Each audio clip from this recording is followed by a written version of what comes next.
Alright, so just a quick little walkthrough of how you would load a project with Gloo.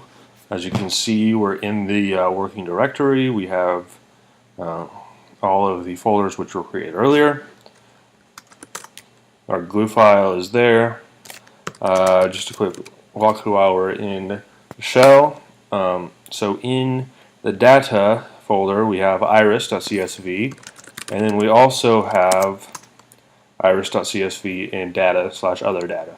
I'll show you what you can do is the loading mechanism of Gloo walks down the directories recursively, and then whichever is the parent directory of the actual data file, it prepends that to the name of the file once it's loaded.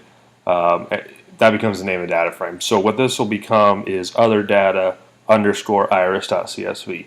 So when the project gets loaded, finally it'll have iris.csv and it'll have other data underscore iris.csv, both having been loaded as data frames. So we also have some utility. I just made utility 1, utility 2. I was playing around a little bit earlier when they got imported in, so they got turned into PyC files. So just to show you in utility, in utility, got a little function that prints hi, and then in the other one, I have a little function that prints by. And what will happen is when I call load project, those will get loaded as utility.printHi and utility.printBy. And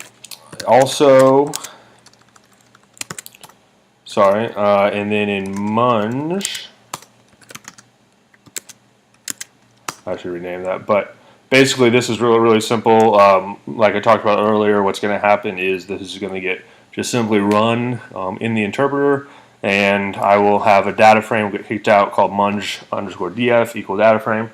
That's not all you can do with it. You know, if you need to do some initial data work, you can do it there too. Yeah, so let's jump in.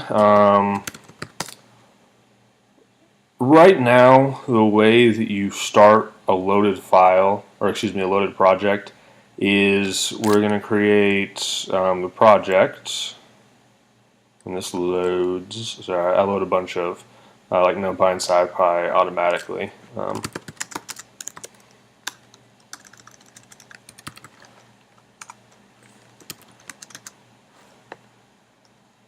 So my project Gloo, what I'm going to do actually soon is change this. So if we're already in a Gloo directory, we don't have to pass in the project name. You can just instantiate proj equal Gloo, and then it will automatically kind of gather all that up.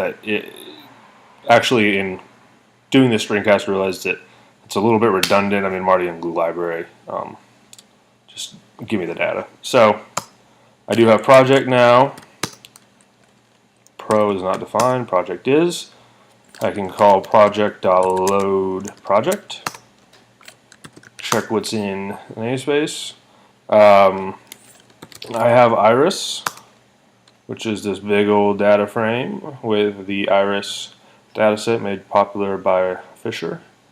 I then have my utilities, so I can call utility 2 print by, and it'll print by. I can call utility.printHi, and it'll print hi.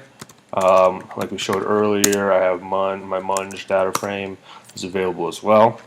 So that's that's mostly what it does. It does allow for you to kind of update your settings as you go along too. So say I realize that I really need iter tools each time I load the project. So what I can do is I can call my proj.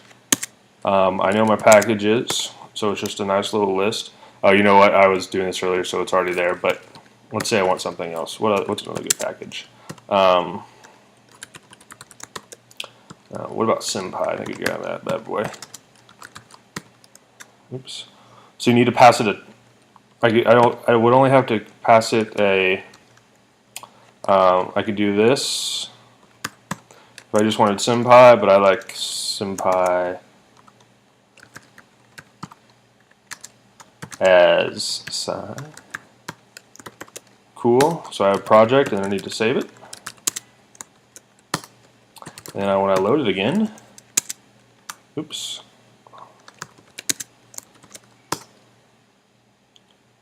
It'll load, and oh, SciPy's there as, or SymPy's there as Sci.